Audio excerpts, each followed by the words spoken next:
Joe Coolhouse here once again for K-Tactical. This is a video review on the Slidefire Ssar-15 stock. Now, you can find it at Atlantic Firearms. Is about the only place you can really find it at right now. And it runs about $350.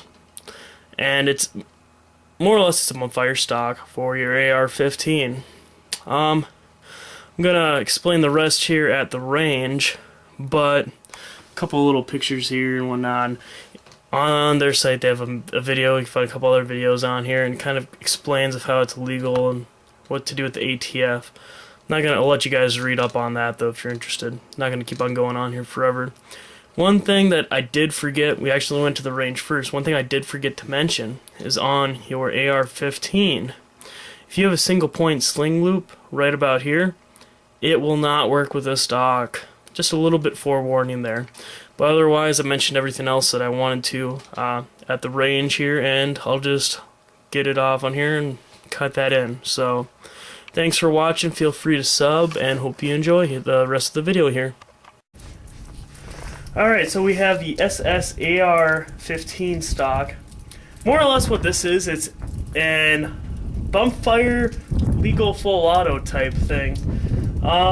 Compared to the it's unloaded, by the way, but compared to the thumb hole kind of in your jean and type thing, they made a stock that interacts with the buffer tube and how you fire.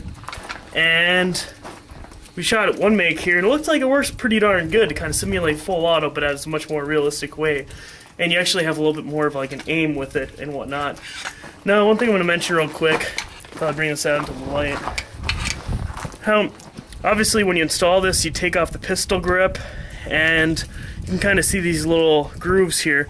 And then inside the stock, you have those grooves as well. Now, what that kind of does, it lines up with your buffer tube, and apparently it works with mil-spec and commercial.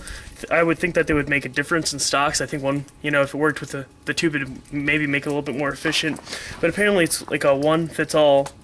And all that does is it slides right on there. And then it matches with those, and all you do is you pull that back. And I don't want to get this water on here from above, but as you can see how it moves back and forth. Alright, to lock it, because it's again the bump fire, and then they make it so you can shoot semi-auto again, all you do is you turn this and it'll do a lock. Now with that said as well, when it's locked here, you can kind of see how is it lined up right there. There's not much gap, and if you were to be shooting it, you can kind of see how that works. Now, with the bump fire engaged, you can see how when you're pulling forward, and just kind of keeps on repeating because you have that bolt, everything's shooting it back. So, just in theory, just as it is, and then you pull forward, and it just unloads. Pretty simple, neat design. Also, they make a left-hand, right-handed version as well. And with that, you see that little cutout, that has to do with it, because you're pretty much just laying your finger up here, and it lines up, and that's why that gap is there. So, with that, just gonna load up the mag here and kind of give it a little demo. Also, ideally, I think this will work a little bit better with EOTech's red dots compared to iron sights, but yeah.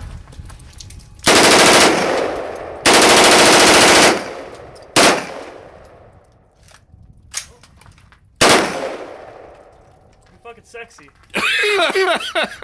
So there you got it. I mean, it's much better compared to just kind of shooting it downhill. You actually have a little bit more control over it. Very fun, surprisingly easy. As well, we went to bring other triggers out and kind of try with that, because obviously there's that little bit of a gap, and it kind of works with that. I think, like a Chip McCormick or a JG, whatever type, competition trigger would probably work a little bit better with it, but it works pretty darn well. So, really no complaints. I think $350 is a little bit pricey. What do you think about it, Corey? Worth it. Worth it? Under my budget. But, no, it's very neat, and on the handguard there, too. You can see how it's ribbed a little bit. Has your, 3 holes, and it's a pretty standard design. It looks a little funky, but you know, it's not bad. One thing I will mention about it though, whether you have it locked or not, notice where on the pistol grip, one second, but notice on the pistol grip how it sets back farther. Things like doing make changes, it's kind of up there. You can still hit it pretty easily, but it's definitely different compared to, it's right here. It's normally a little bit about there.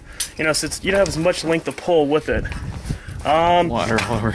Besides that, I think it's really not too bad, but again, that's my only real thing about is the magazine release and how it's a little bit farther back, but it works pretty well, and otherwise besides that, pretty neat little stock.